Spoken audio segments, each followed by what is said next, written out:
함께 모여 지나간 교회사를 살펴보면서 악한 영들이 어떻게 역사했고 또한 그 가운데 성령님께서 어떻게 교회를 바르게 인도해 가셨는지를 오늘 함께 공부하고 은혜 나누는 귀한 시간 되게 하여 주시옵소서.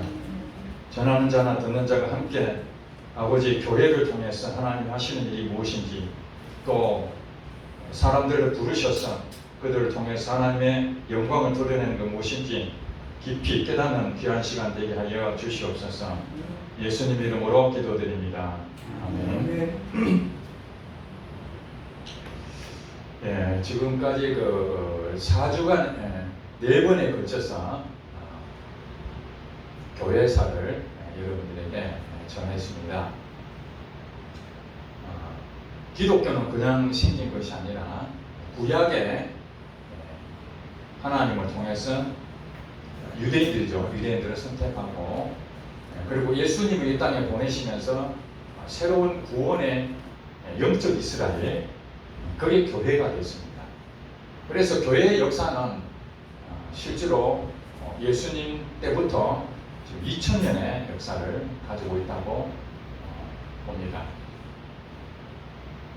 우리가 이제는 유대교의 한 분파로서 기독교가 초기에는 형성이 되었는데 로마의 박해를 당하고 참 성도들이 혼란과 핍박 가운데서 한 300여 년 동안 굉장히 많은 어려움을 겪었습니다. 그렇지만은 결코 이 작은 유대교의 한 분파라고 생각했던 이 기독교가 완전히 없어지지 않냐고 오히려 더 큰 자생력을 갖춘 그런 것을 로마의 콘스탄틴 황제가 보고 기독교를 로마의 종교로 인정을 하게 됩니다. 비로소 기독교가 음지에서 양지로 드러나는 순간입니다. 이제 아마 당시 그 사람들은 그랬을 것입니다. 야, 이제 바퀴 시대는 끝났다. 그동안 기다리고 우리가 기다렸던 교회가 이 사람들에게 마음껏 복음을 전할 수 있는 참 좋은 기회가 왔구나, 이렇게 생각했을 것입니다. 그러나 이 교회가 이제 국가로부터 지원도 받고 또 우대도 받고 이러다 보니까 당시의 그 신앙적인 그 열정과 하나님에 대한 간절한 마음들이 점차 세속화되면서 교회가 양지로 나오면서 결국에는 타락하는 그런 원인도 되었습니다. 결국에는 교회가 동방과 서방이 분열되는 아픔도 겪게 되고 서방 교회의 교황이 어마어마한 부패와 또 주교들, 이런 신부들과 이런 지도자들이 평신도들에게 본이 되지 못하는 오히려 지탄을 받는 그런 상황이 오고 성경을 읽지 못하니까 이 백성들이 무지해서 그저 성직자들이 말하는 대로 따라갈 수밖에 없는 그런 아주 기독교에서는 암흑과 같은 그런 시간들이 이제 있었습니다. 그때에 하나님께서는 마르틴 루터를 통해서, 루터가 종교개혁을 일으킨 장본인은 아닙니다. 그 전에도 수없이 로마 가톨릭의 부패한 것들을 계속적으로 말했던 무명의 그리스도인들이 굉장히 많이 있었습니다. 사회적으로도 이런 종교개혁이 일어날 수밖에 없는 그 마지막 상황에 루터가 드러나게 된 것뿐입니다. 루터와 스위스의 쭈빙글리 또 프랑스의 칼빈까지 종교개혁에 불씨를 일으켜서 그동안의 잘못된 로마 가톨릭에 대항해서 불길같이 개혁의 바람이 일어나게 됩니다. 다시 설명하지만은 당시에 국가는 곧 종교입니다. 왜냐하면 로마의 모든 가톨릭의 세력들은 로마 교황의 인도를 다 받아야 됩니다. 그리고 국왕도 자기 마음대로 할 수가 없습니다.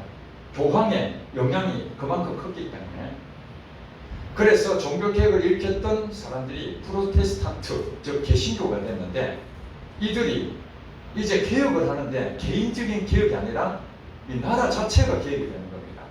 어떤 나라는 카톨릭을 따를 것이냐, 아니면 이 프로테스탄트가 주장했던 이 개혁을 따를 것이냐 하는 부분에서 그들은 이제 선택을 해야 될 상황이 온 것입니다. 그래서 스위스라든지 네덜란드, 뭐 이런 나라들, 스코틀랜드 이런 나라들은 전부 다 개신교 쪽으로 다 바꿨습니다. 그전에 다 카톨릭이었죠. 다 바꾸고. 그리고 영국은 카톨릭도 아니고 개신교도 아닌 중간을 선호했는데 그것이 영국 국교회라고 그렇게 말합니다. 나중에 그게 성공했죠. 영국은 중립적인 부분을 취하했습니다. 그리고 프랑스나 이탈리아 이런 나라들은 카톨릭 국가를 그대로 보수를 했던 것입니다. 이런 상태에서 그냥 이루어진 것이 아니라 전쟁이 일어났습니다. 종교 개혁을 했다는 얘기는 이제는 교황이 인정하는 교회가 되어야 되는데 교황이 인정하지 않는 교회를 세우겠다니 그들이 가만히 있겠습니까? 결국에는 무력으로 진압을 하려고 하고, 또 개신교에 있는 사람들은 개혁의 깃발을 들었으니까 여기서 물러설 수 없다. 그래서 그들도 같이 전쟁에 동참하게 되어서 처음에는 루터파, 즉 마르틴 루터가 먼저 시작을 했기 때문에 마르틴 루터의 개신교회하고 카톨릭하고의 전쟁을 오랫동안 했습니다. 그래서 1555년에 아우구스트 부르크에서 서로 평화협정을 맺게 되죠. 결국 로마 카톨릭에서 더 이상은 전쟁은 하면 안 되겠다. 그래서 루터파를 인정하게 됩니다. 유럽 내에서 루터파를 믿어도 좋다라고 인정을 해준 거예요. 그러나 그 이후에 루터파 말고 다음에 칼빈파가 또 이후에 생기게 되죠. 개혁주의라고 그러기도 하고 대중교회라고 하는 이들이 생각할 때 자기는 루터파는 아니지만 개신교회거든요. 우리도 독립화해달라, 우리도 교회로 인정해달라, 이렇게 이제 주장하니까, 그렇지 않아도 땅덩어리는 전체의 통치를 해야 될 교황 입장에서는 여기 떨어져 주고 여기 떨어져 주고 이렇게 해서는 안 되겠다 싶어서 또 전쟁을 일으킵니다. 그래서 그 이후에 칼빈파에 있는 소속된 그 사람들과 카톨릭과 또 싸우게 되죠. 30년 전쟁도 있고 하여튼 여러 가지 싸움이 있어서 결국에는 이제 루터파뿐만 아니라 개신교의 어떤 파도 인정해주는, 그렇게 하겠습니다. 그러니까 이제는 이제 사회 교회가 탄도가 어떻게 되느냐, 서방 로마 카톨릭, 동방의 정교회, 그 다음에 개신교, 개신교는 루터파, 그 다음에 칼빈주의를 따르던 개혁주의, 대중교회, 장로교회, 이게 다 이제 칼빈 쪽이거든요. 이렇게 이제 나누어지게 됩니다. 그러니 당연히 교리 문제가 생기지 않겠습니까?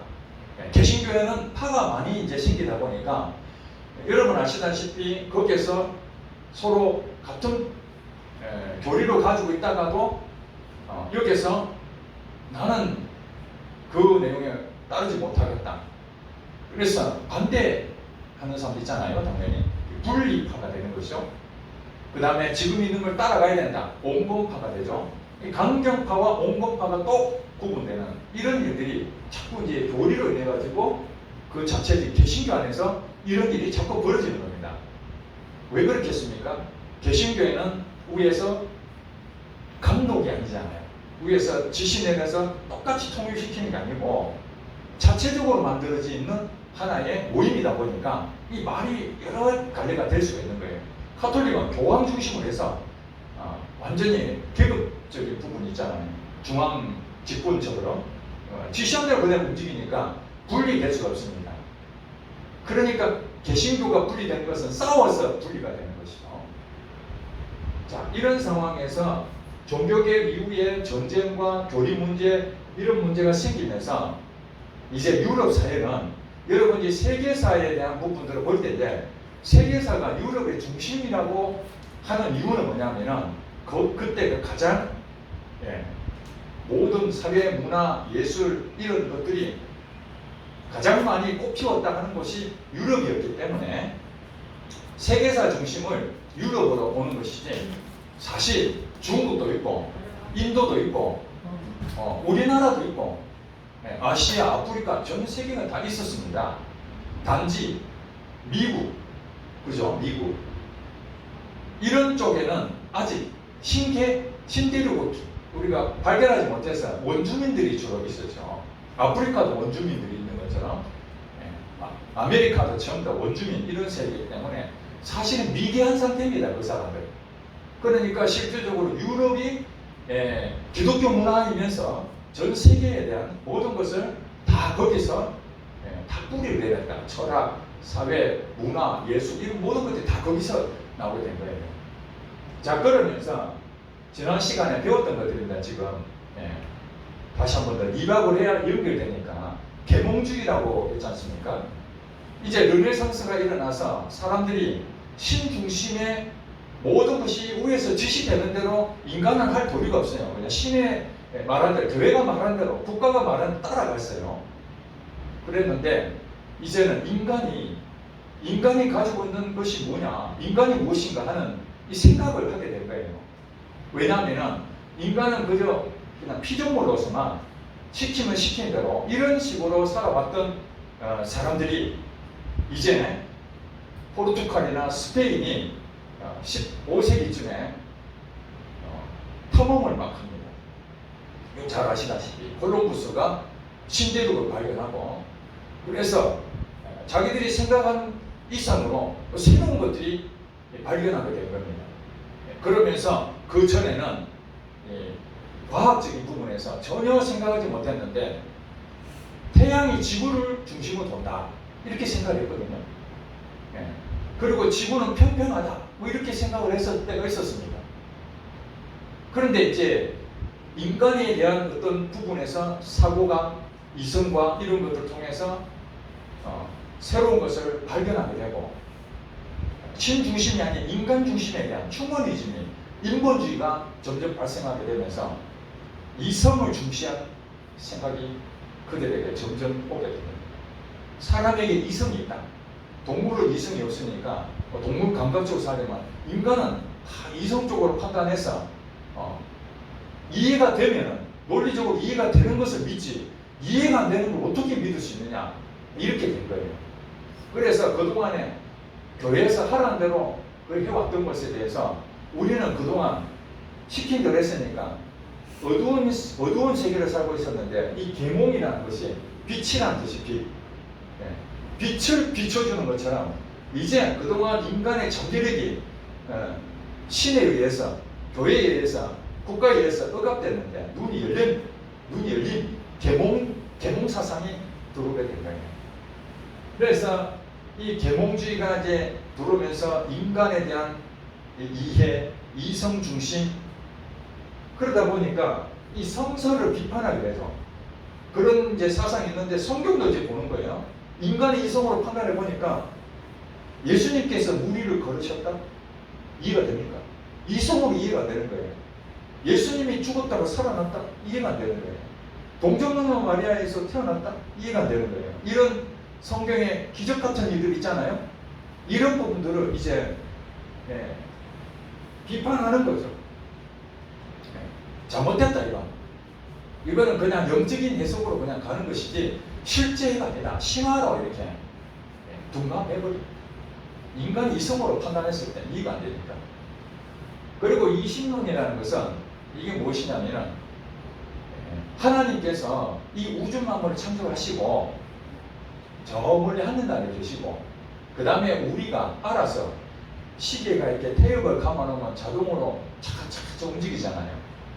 하나님에 의해서 이 세상은 자연적으로 그냥 이렇게 움직이고 있다, 이렇게 생각을 했었습니다. 그 전에 하나님은 우리하고 같이 함께 섭리하고 역사하시고 주관하시고 이렇게 생각하지 않고, 하나님은 저 멀리 계시고 우리 인간은 인간 알아서 해야 된다. 이 신론이 그런 부분이었습니다. 그러니까 이 계몽주의, 이신론, 성서 비판 이 부분이 종교개혁 이후에 전쟁과 교리 문제로 인하면서 이제는 하나의 교회가 분리가 되면서 전쟁이 일어났다는 얘기는 무엇입니까? 먹고 사는 문제가 심각한 일이 되죠. 형제들이 죽어나가죠. 그러니까 그들에게는 정말 그 교회 다니고 해야 무슨 소리 있는 얘기예요. 도덕적이고 윤리적이고 내가 도움이 되는 이런 것들이 필요한데 사실은 이런 문제들이 결국에는 루터파의 목사님들이 켈빈파 목사님들이 우리의 실질적으로 문제되는 것들을 적용할 수 있는 말씀을 전해야 되는데 이 학적인 논문을 가져와 가지고 성도들한테 설교를 하는 거예요. 여러분 알아듣겠습니까? 교리적인 얘기를 계속하면 여러분들이 이게 지금 무슨 말이야? 나는 지금 생활이 힘들고 있는데 전쟁이 일어나 지금 우리 집안이 어떻게 될 것인지 이런 것에 지금 고민하고 있는데 실질적인 설교가 안 되니까 이런 계몽주의나 성서 비판, 이신론 이런 부분들이 이제 유럽 사회에 다 이제 하나님이 있다 하지만은 존재적으로 멀리 느껴지고 그냥 우리가 말하는 불교처럼 있는 거예요. 불교 알죠? 예. 석가탄신일 때 가서 한번 가서 부처님 드리고 1년 내내 안 가는 거죠. 그러면서 나는 불교 신자다. 이게 태어나면서부터 유아세례 받으니까. 그죠? 예. 천국은 가야 되겠고. 그 정도의 종교 생활에 형식적이고 그 종교 생활에 찌들어 있는 상황이었어요. 그럴 때에 하나님께서는 이러한 악한 영들의 역사로 교회를 계속적으로 깨부수고 문제가 심각하게 만드는 그런 상황에서 이 영국 성공회에 대한 부분에서 이 형식적이고 교리 중심적이고 이 카톨릭도 아닌 것이 개신교도 아닌 것이 이런 식으로 하면 안 된다. 우리 영적으로 바로 서야 된다. 초대교로 가야 된다. 하는 이 청교도의 운동이 일어나게 됩니다. 그런데 거기서 이제 핍박을 당해야 되니까 여기서 영국 국교회는 나라가 세운 거예요. 감독이잖아요. 이걸 처음 말하면 감독이 해놨기 때문에 분리됐다 해서 그냥 나가는 게 아니고 핍박을 당하는 거예요. 물론 영국 성공회 국교회 안에 온건파가 있었습니다. 청교도는 청교도인데 성공회 안에서 개혁운동을 하는 사람들, 그런 사람들이 대부분 여러분 아시다시피 존 웨슬리 같은 사람이 청교도의 사람이었지만은 분리되지 않냐고 영국 국교회 안에서 개혁운동을 하신 거예요. 그러나 거기서 핍박을 받아서 더 이상 여기는 안 되겠다 해서 네덜란드로 이주한 그 사람들이 결국에 나중에 미국으로 건너가게 되는 청교도가 그렇게 이제 하나님께서는 새롭게 일으키는 하나님의 역사, 초대교로 가려고 하는 그 마음들을 청교도 운동을 통해서 일으키시고 이런 영향으로 인해서 독일에서는 경건주의 역시 하나님에 대한 말씀으로 돌아야 성경이 중심이 되어야 된다. 그런 부분에서 이 경건주의 진덴도르프라는 사람이 하나님에 대한 구원의 감격, 회심 이런 거 굉장히 강조하고 형식적인 것, 교리적인 것 그 앞서서 체험, 회심, 하나님에 대한 분명한 그런 신앙을 독일 경건주의의 진덴도르프를 통해서 영국의 존 웨슬리에 영향을 미치게 됩니다. 존 웨슬리도 영국에서 부흥운동을 하게 된 거죠. 경건주의의 한 부분이라고 볼 수 있습니다. 그 다음에 영국의 존 웨슬리하고 같이 동력했던 조지 히필드라는 사람 있잖아요. 다 지난 시간에 했던 얘기입니다. 조지 히필드라는 사람이 처음에는 웨슬리의 어떻게 보면 동생뻘이죠. 찰스 웨슬리하고 친하게 지냈는데 존 웨슬리하고 같이 동력을 하다가 어느 순간 다시 독립해서 본인은 순회 설교 한 지역에 머물지 않고 전국에 돌아다니면서 순회 설교자로 활동하게 됩니다. 웨슬리도 마찬가지로 청교도인데도 불구하고 온건파지만 국교에서 끊임없이 독단적으로 행동하지 말라.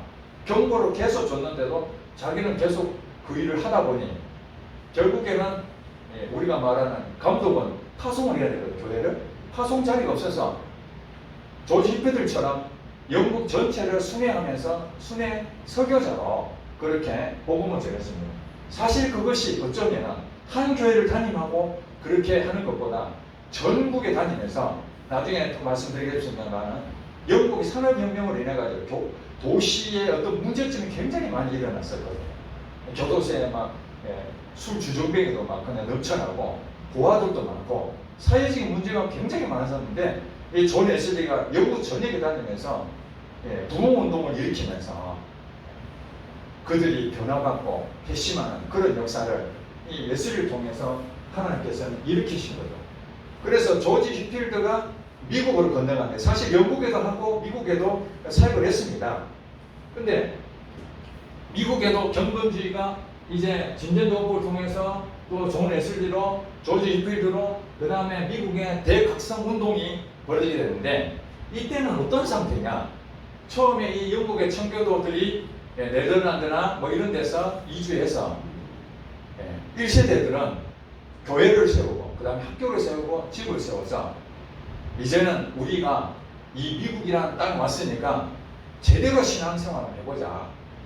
그런 마음으로 왔지만은 이제는 시간이 지나면서 2세대, 3세대로 넘어가면서 신앙이 흐지부지 되고 세례를 받는데 그냥 유야무야 그냥 태어나면 받고 이러니까 사실은 교회 안에 정말 뜨거운 열정으로 있던 건 다 사라져버리고 다시 또 형식주의로 빠져버립니다. 물론 미국에는 이 청교도들만 있었던 것이 아니라 카톨릭이 있었던 뭐 포르투갈이라든지 프랑스라든지 뭐 영국 성공회 이 사람들도 미국으로 그 뒤에 계속 넘어오죠. 왜냐하면 콜럼버스가 신대륙을 발견하고 난 뒤에 포르투갈, 스페인 이런 나라들이 이제는 이거 굉장히 돈 되는 게 많구나 그러면서 남미도 가고 여러 군데를 이렇게 이제 식민지 정책으로 이렇게 움직이거든요. 그러다 보니까 미국도 청교도만 전체에 있었던 것이 아니라 땅덩어리는 워낙 넓지만 거의 북부 중심으로 북부 중심으로 이렇게 뭐 청교도, 성공회, 가톨릭 이런 데가 쫙 막 그냥 와서 포진하고 있는 상태였던 거죠. 그런데 그들이 대부분 새로 왔다는 것이 뭡니까? 아이고 우리 동네에서 못 살겠다. 먹고 살 길도 없다. 우리 가자. 이래가지고 청교도는 신앙의 자유를 위해서 왔던 것이지만 영국 성공회나 가톨릭은 신앙의 자유가 아니라 먹고 사는 문제. 새로운 데 가서 한번 잘 살아보자. 이래가지고 왔던 거예요. 그랬는데 그들도 다 신앙인들이잖아요. 그 자체가 다를 뿐이지 다 신앙인들이죠.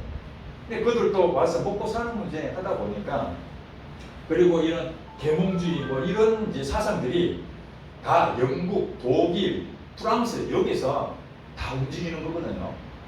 그러면 여기 있던 사람이 그를 넘어가면은 당연히 그 내용도 영향을 미치죠.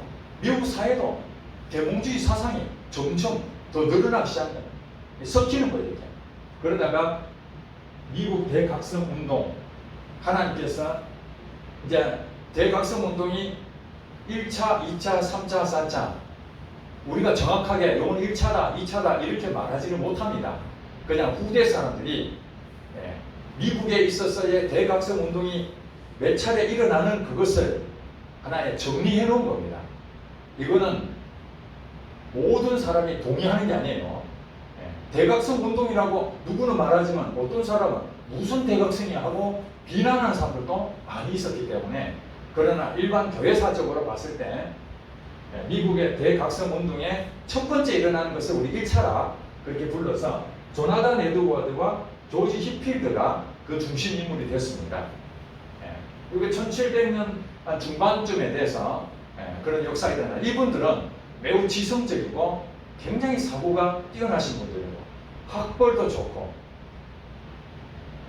그런데 그런 사람에게도 성령님이 역사하시니까 지난번 말씀드렸잖아요.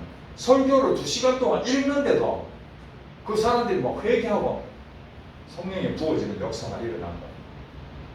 조지 히필드는 가는 곳마다 수만 명이 모여서 회심하고 변화되는 역사가 일어났던 것입니다. 그런 이 이후로 미국에는 많은 종파들이 들어왔겠죠. 당시에 성공회도 있고 뭐 가톨릭도 있고 청교도도 있고 뭐 여러 부류가 그다음에 개신교도 들어오다 보니까 뭐 네덜란드 개혁주의도 못 보시고 루터파도 있고 칼빈주의도 많은 거 아닙니까?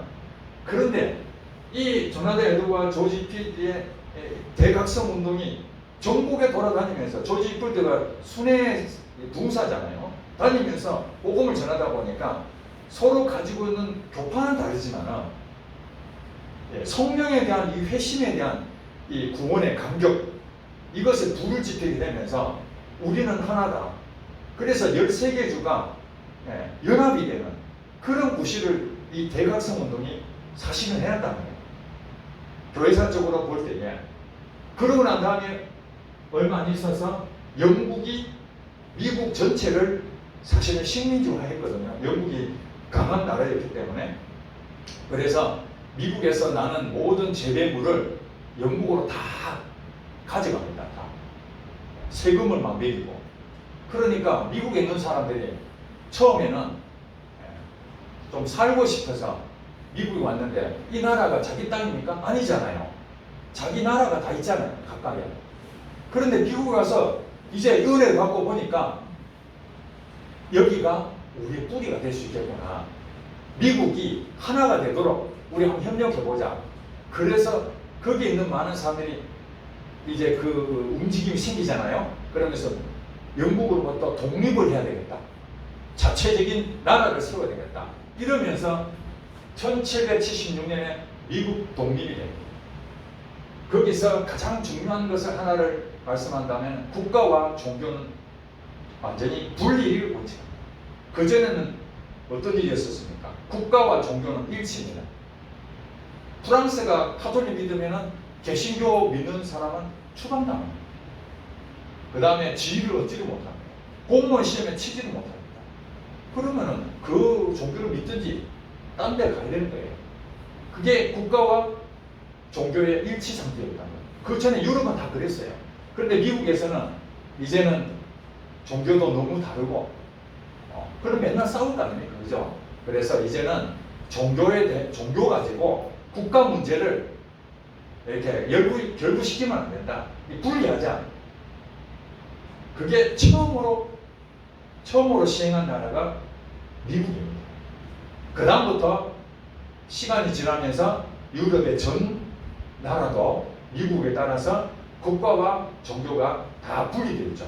지금 보세요. 유럽의 전 지역에 그 국교가 없잖아요.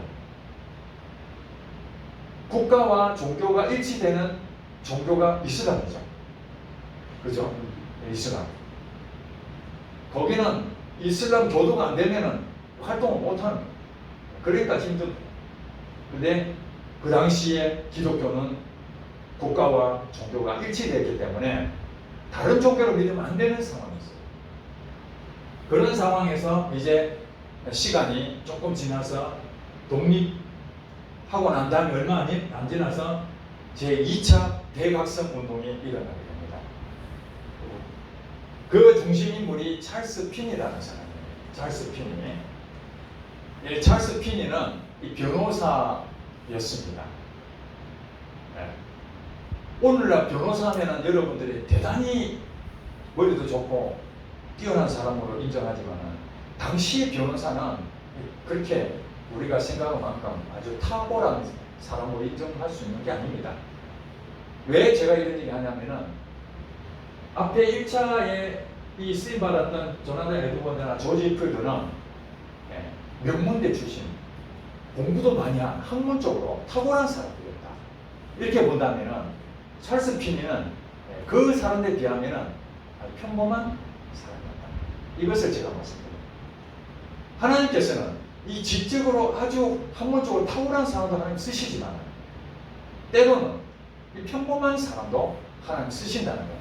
그 찰스 핀이라는 사람이 장로교 목사인데 이 사람이 이제는 미국에 독립이 됐다 그랬잖아요. 독립이 되고 난 다음에 사람들이 이제 북부하고 동부, 미국 땅덩어리에 있으면 북부하고 동부 쪽에 있던 사람들이 이제는 야, 우리 새로운 곳을 개척을 해야 되지 않겠나? 여기에 있어서 안 된다.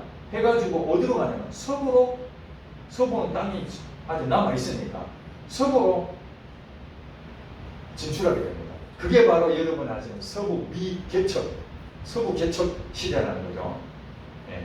영화 보면 총싸움하고 있는 다 서부 개척 시대에 있었던 거잖아요. 서부 쪽으로 사람들이 막 몰리기 시작합니다. 그 사람들이 대부분 어떤 사람들이냐? 이 서민들. 이 사람들은 대부분 침례교나 감리교 출신입니다. 여러분 아시다시피 개신교에서 주류층은 루터파나 칼빈주의, 칼빈주의라면은 장로교, 개혁파, 요 사람들이 중심 인물이었어요. 개혁주의, 개신교 입장에서는. 그리고 침례교나 감리교는 사실은 세력이 거의 없는 상태였습니다. 그러니까 감리교가 어떻게 생겼습니까? 존 웨슬리는 청교도면서도 영국 국교회 안에 소속되어 있었어요. 그렇지만 자기 따르던 무리들이 많이 있었습니다. 그 무리들이 계속해서 국교회를 통해서 너희들 이쪽으로 다 편입해서 우리 지시 따라. 그런데 이들은 존 웨슬리가 우리는 절대로 국교회를 떠나면 안 된다 하고 죽었어요. 네. 끝까지 제도권 안에 들어와서 활동해라 했는데 계속 핍박을 하니까 이들이 미국으로 이주를 합니다. 그 사람들이 미국을 가서 감리교를 만듭니다.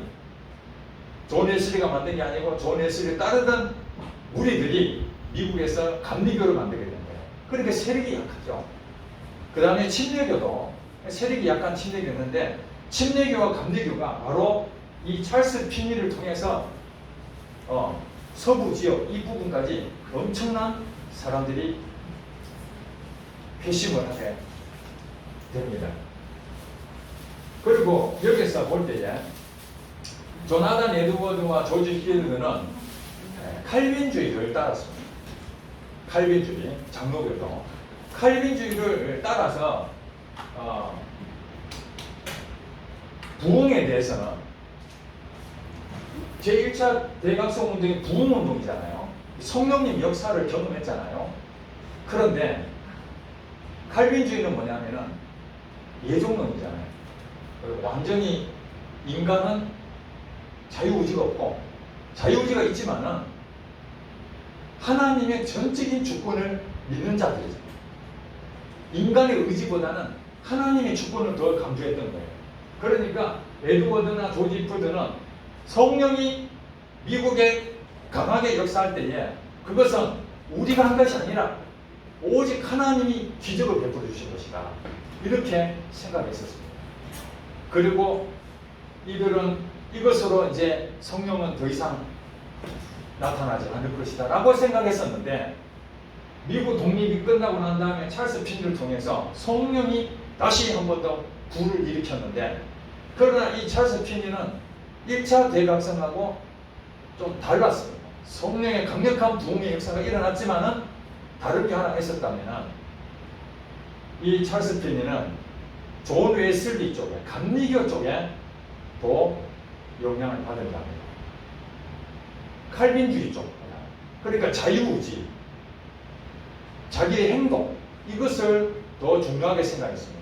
그래서 자 부흥은 어떻게 온다고요? 칼빈주의는 우리가 하는 게 아무것도 없고 성령님이 강력하게 하나님의 주권으로 왔다 이렇게 믿었는데 제2차에 했던 이 찰스 피니는 어떻게 되나요? 그것이 아니다. 성령님이 오시지만 우리가 준비해야 된다. 성령님이 부흥을 줄 수 있도록 우리가 만반의 준비로 할 수 있도록 해야 된다.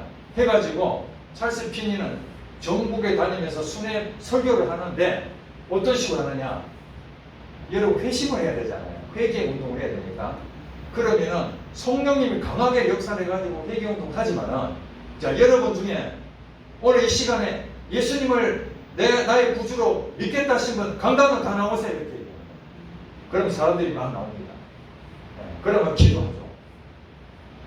그게 뭐예요? 자기 의지를 가지고 나 오늘 회심하기 원합니다. 성령을 받기 원합니다. 그렇게 불러내서 영접 기도를 시켜가지고 회심을 하는 그런 사실은 자기 인간적인 어떤 그 도구, 준비 이것을 가미했던 부흥의 역사였단 말이에요. 그래서 많은 사람들은 칼빈주의자들은 이것이 인본적인 부흥 운동을 일으켰기 때문에 그것은 평가절하한다 그렇게 말하죠. 그러나 오늘날 우리 한국에도 보면은 여러분 70년대 교회 다녔던 분들 기억나십니까?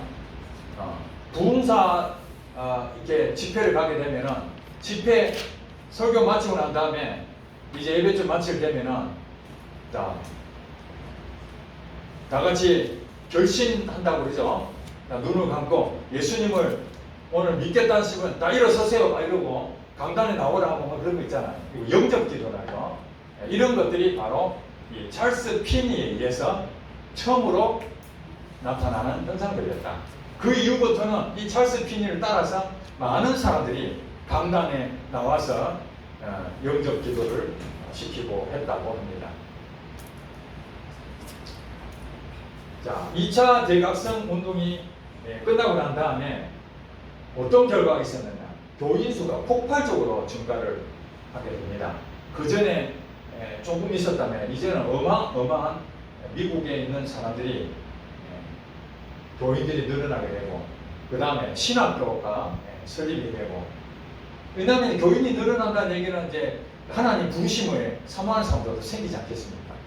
그래서 신학교가 많이 생기게 되고 그 다음에 당시에 사회적인 문제들 기독교의 성도들이 나서서 교회가 갱신운동을 하게 되면서 그 대표적인 것이 노예 폐지였습니다. 노예 폐지. 미국에는 지금 땅덩어리 굉장히 넓잖아요. 식민지 정책을 해외에서 이렇게 하고 있기 때문에 당시에 아프리카나 이런 데서 상인들이 가서 아프리카의 부족의 그 지도자들한테 가서 공물을 주고 거기 있는 부족민들을 돈 주고 사옵니다.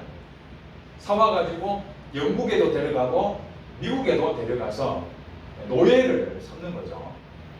그러니까 하나님의 성경적으로 봤을 때 이 노예는 사실 예수님도 노예에 대해서 더 이상 얘기는 안 하셨지만은 영혼 구원에 대한 부분이기 때문에 그러나 이들이 봤을 때 이 노예가 인권에 대한 문제가 있다는 것을 알게 된 거예요. 그래서 노예 폐지를 강력하게 주장을 하면서 이제 어떤 갈등이 일어나게 됐느냐. 북쪽에 있는 교회와 남쪽에 있는 교회가 서로 같은 생각이 아닌 거예요. 이북 출신과 남한 출신과 생활 패턴이 다르기 때문에 생각이 다르요. 똑같이 교회 다니는데 그래서 이때 교단이 이제 분열이 됩니다. 여러분 감리교, 침례교, 장로교 여기 하나였어요. 그랬는데 이제 이 노예 폐지 때문에 서로가 갈등이 생겨요. 북쪽에 있는 감리교는 노예 폐지를 주장하는 북쪽에는 노예 폐지를 주장하고 남쪽은 노예 폐지 반대거든요.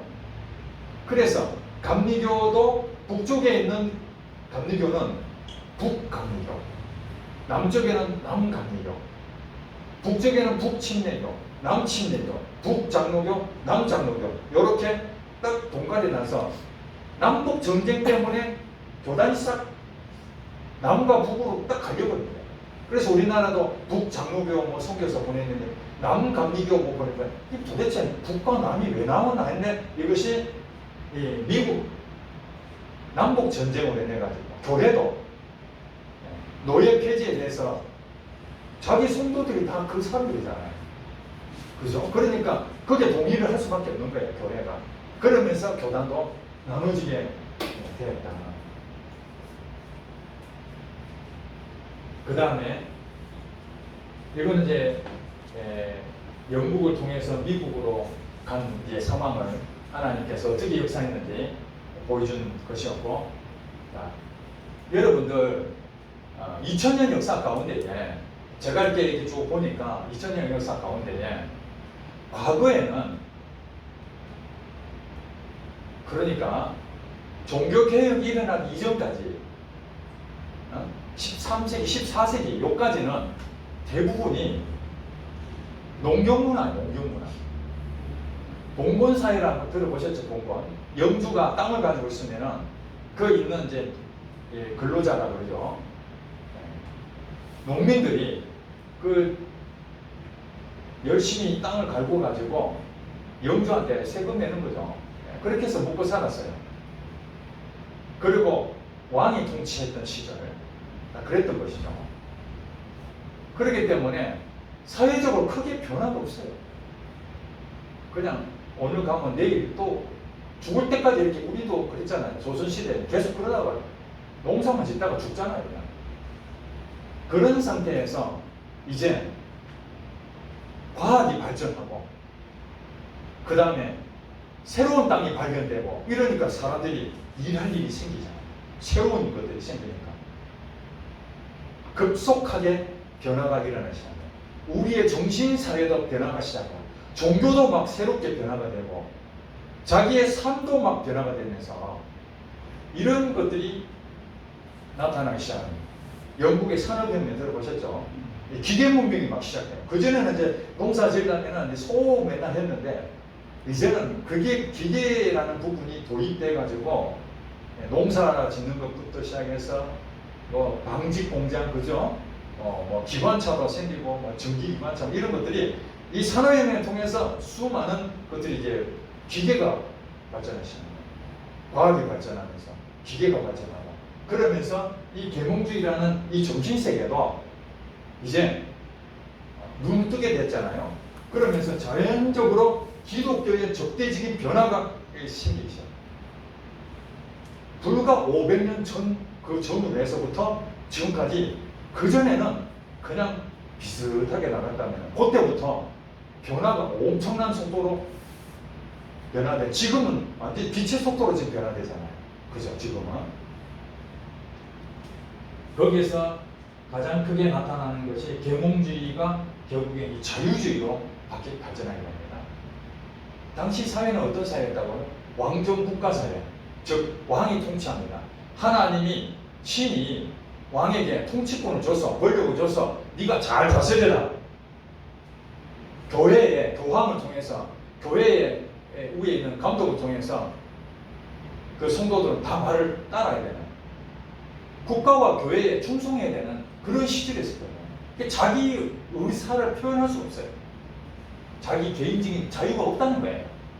그러다 보니까 이 사람들이 이제 이성에 대한 부분들을 생각했다 그랬잖아요. 인간에 대한 부분들을 고민하게 됐죠. 그러면서 한마디로 내게 자유를 달라. 왜 국가가 나를 자꾸 통제하느냐. 내게도 무엇이 있는지 표현할 수 있고 내 마음대로 뭐 할 수 있는 자유를 달라 하는 그런 신조들이 나타나기 시작합니다. 그것이 자유주의가 이제 사람들 가운데 형성이 되는 거예요. 그 자유주의가 생기면서 자연스럽게 교회도 이 자유주의에 대한 사고방식으로 신학을 보게 되는 것이죠. 교회 안에도 자유주의에 대한 사상을 가지고 이성적인 부분을 보는 것이죠. 자유롭게 위에서 시킨 대로 하는 것이 아니라 자기가 보는 거예요. 그래서 이 슐라이 에르마흐라는 이 독일 신학자가 있는데 이 사람이 자유주의 신학의 아버지라고 부릅니다.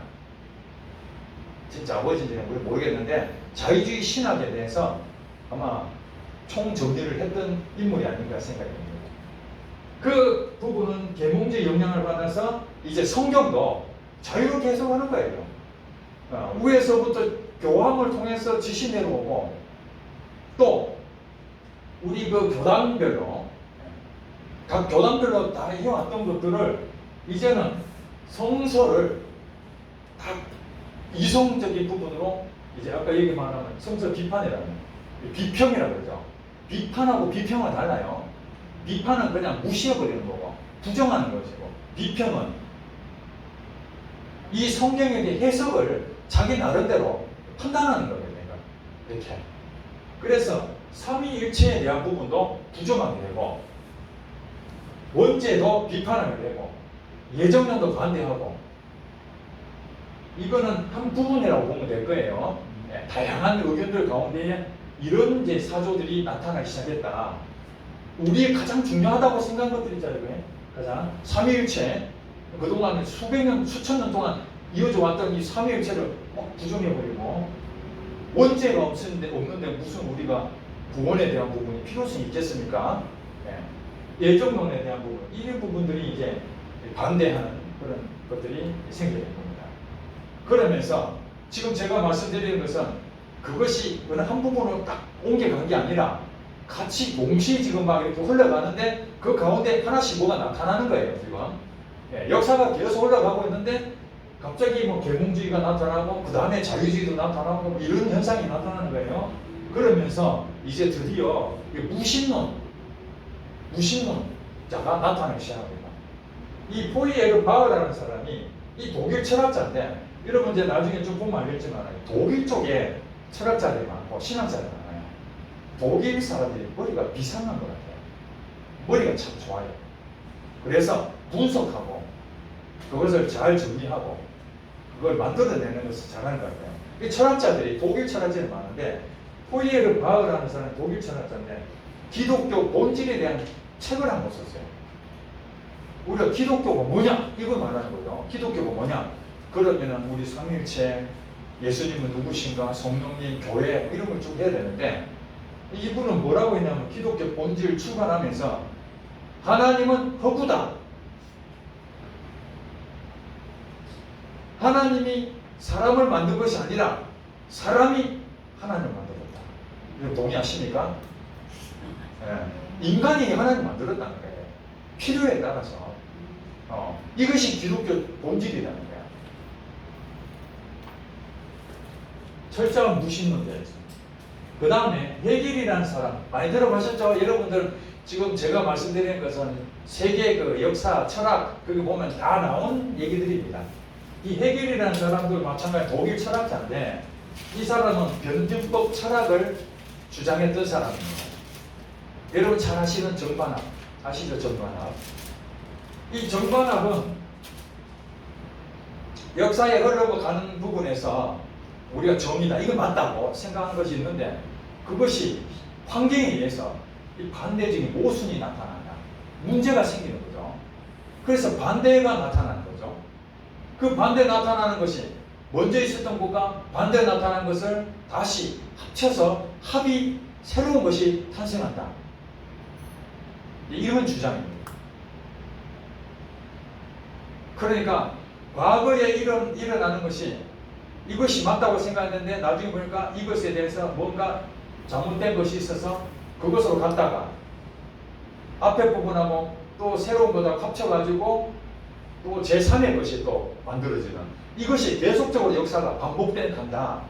이런 생각을 변증법 철학을 헤겔이 했던 것입니다. 정반합. 이게 왜 중요했느냐? 이것을 이 헤겔이 하고 했던 것에 대해서 이 좌파, 우파 뭐 이렇게 또 나눠집니다. 헤겔에 대한 철학에 대해서 정반합에 대한 부분들을 나름대로 해석하는 사람들이 나타나죠. 그 중에 한 사람이 이 마르크스라는 사람입니다. 여러분 많이 들어보셨죠? 칼 마르크스.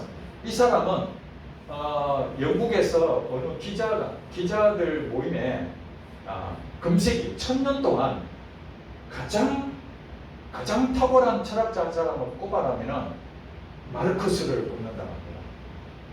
마르크스. 이게 정말 제가 이거 학교 다닐 때 데모하지는 않았습니다. 그런데 마르크스에 대한 대학생들이 이 책을 안 읽어본 사람이 있다. 마르크스가 쓴 자본론이라는 책에 매우 중요한 책이었어요. 독일 사회학자인데 여러분 잘 아시다시피 공산주의를 창시했던 사람입니다. 자기 친구였던 엥겔스라고 하죠. 엥겔스. 잉여 가치 뭐 이런 얘기 하죠. 엥겔스하고 같이 공산당을 창시를 했습니다. 그런데 이 마르크스는 이 헤겔에 대한 정반합을 가지고 영향을 받은 거예요. 이 헤겔은 정신적인 그 정반합에 대한 중심이 뭐냐? 이게 정신이다, 정신. 절대적인 정신. 이 정신에 의해서 정과 반대와 합이 이루어져 간다. 그 중심은, 이 중심이 정신이다. 정신이 이 물질을 지배한다. 이렇게 했는데 영향은 분명히 마르크스가 받았는데 이걸 뒤집어 버립니다. 해결에 대한 부분을 뒤집어서 이 절대적인 정신이 아니라 물질이다. 전반합을 이끌어가는 게 맞는데 그게 중심은 정신이 아니라 물질이 중심이다. 그렇게 마르크스가 주장했습니다. 그래 마르크스가 어떻게 해서 이런 일을 했느냐? 처음부터 그런 것이 아니죠. 이 사람은 교수가 되려고 그러는데 월급을 잘 안 주니까 할 수 없이 언론사에 취직을 합니다. 기자. 할 거 없으니까 당시에 독일 사람이에요. 독일에 대한 문제점들을 비판을 막 합니다. 여러분 언론사 기자들은 비판력을 써야 되잖아요. 좋지 못한 잘못된 국가에 대한 잘못된 것들을 막 그냥 하니까 대중들이 와 마르크스 대단하다 인기가 탁월한 거죠. 독일에서 이놈은 안 되겠다 해서 쫓아내버려요. 추방당합니다. 그래 자기 갈 데 없으니까 프랑스로 가서 거기서 또 뭘 좀 해보려다가 또 거기서 집필하게 돼요.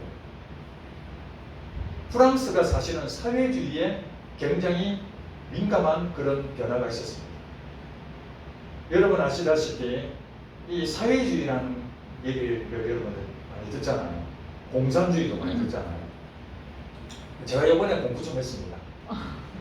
야, 이 사회주의가 뭔지, 공산주의가 뭔지, 자본주의가 뭔지.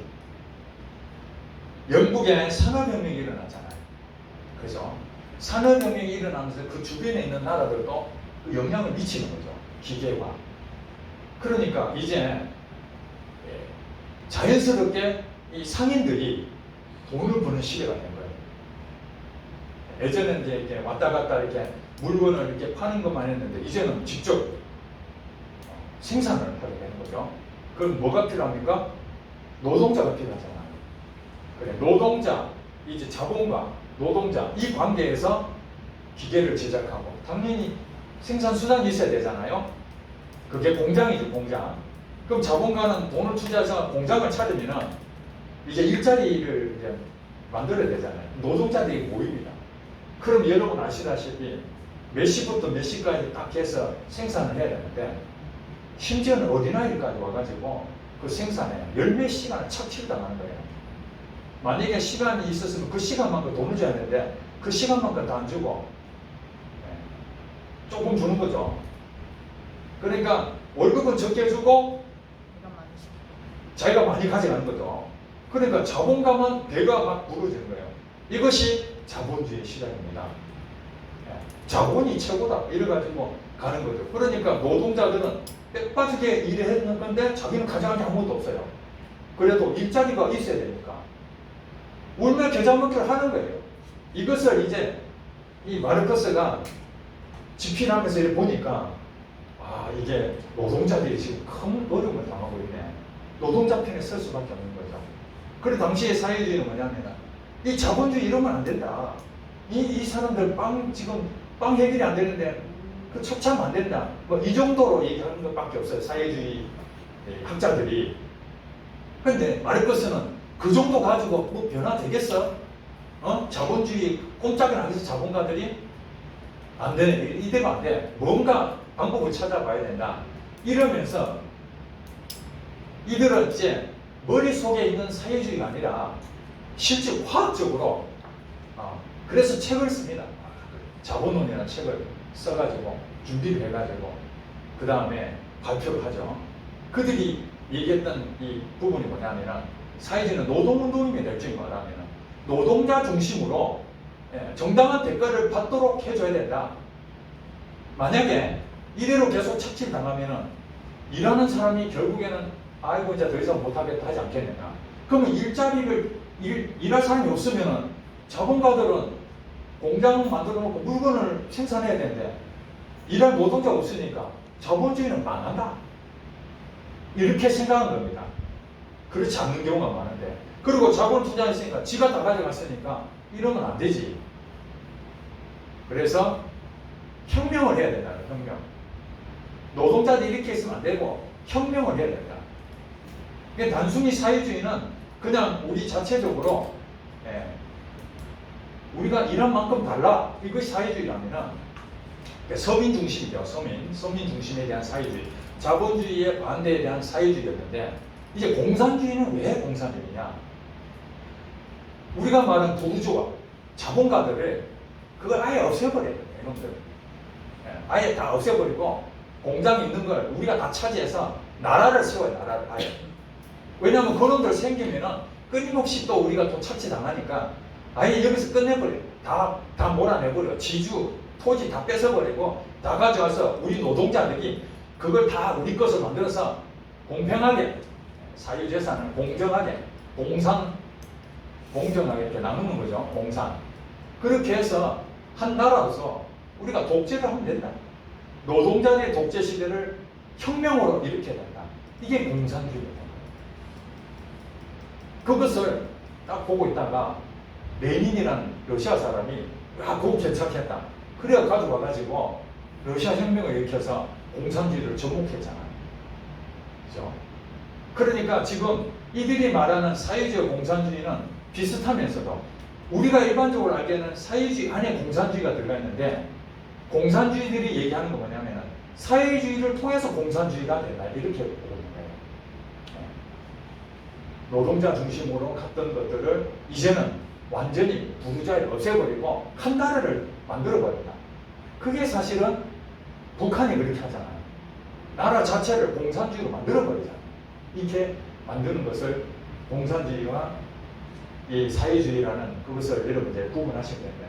그게 어떻게 해결에 대한 정반합, 이것이 바로 마르크스한테 영향을 미쳤는데 처음에 그가 말하기를 처음에 원시 사회는 서로 공동 소유였다는 거예요. 공산주의처럼 서로 니꺼 내꺼 없는 거야. 사냥하면 같이 나눠 먹었다 이 말이에요. 그랬는데 이제 시간이 흘러가지고 주인과 노예가 생긴 거예요. 주인과 노예. 그러니까 이제는 주인은 가져가고 노예는 착취당한 거잖아요. 여기서 이제 봉건사회가 되니까 영주와 농노들하고의 관계가 된 거예요. 그 다음에 이제 마르크스가 있는 그 시대에는 자본가와 노동자로 역할이 바뀌어져 있는 거죠. 그러니까 원시 사회에서 같이 공동 소유했던 그 사회에서 정의였다면은 이게 이제는 지주와 농노와 나눠먹는 이 반대 세력으로 이게 됐으니 다시 고쳐가지고 합으로 돌아가는 원시 했던 공용 재산 요것으로 다시 합으로 가야 된다. 역사적으로. 이래서 공산주의에 대한 부분들을 창시했다는 것입니다.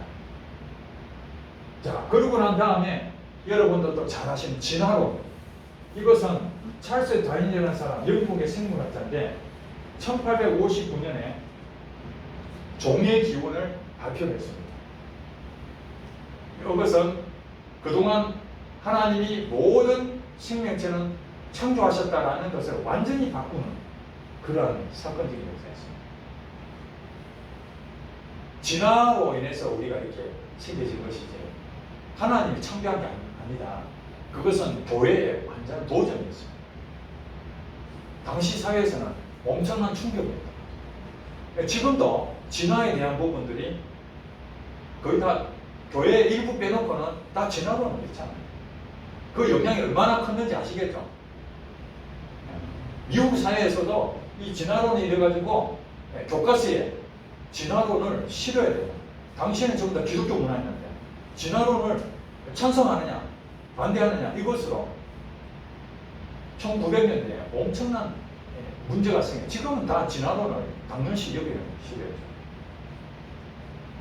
찰스 다윈에 의해서 이제는 하나님에 대한 창조까지 부정되는 그런 일들이 생기게 됐습니다. 여러분 잘 아신 니체, 독일 철학자님, 신은 죽었다라는 출간을 했습니다. 전쟁도 일어나지, 인간에 대한 부분에서 하나님 한 게 아무것도 없어요. 교회 보니까 별것도 없고, 신은 죽었다. 있으나 마나한 거 있으나 마나. 그 다음에 이 프로이트, 심리학에 대한 부분 한다면 100% 프로이트를 모르면 안 되는 거죠. 오스트리아 의사의 정신분석의 창시자였습니다.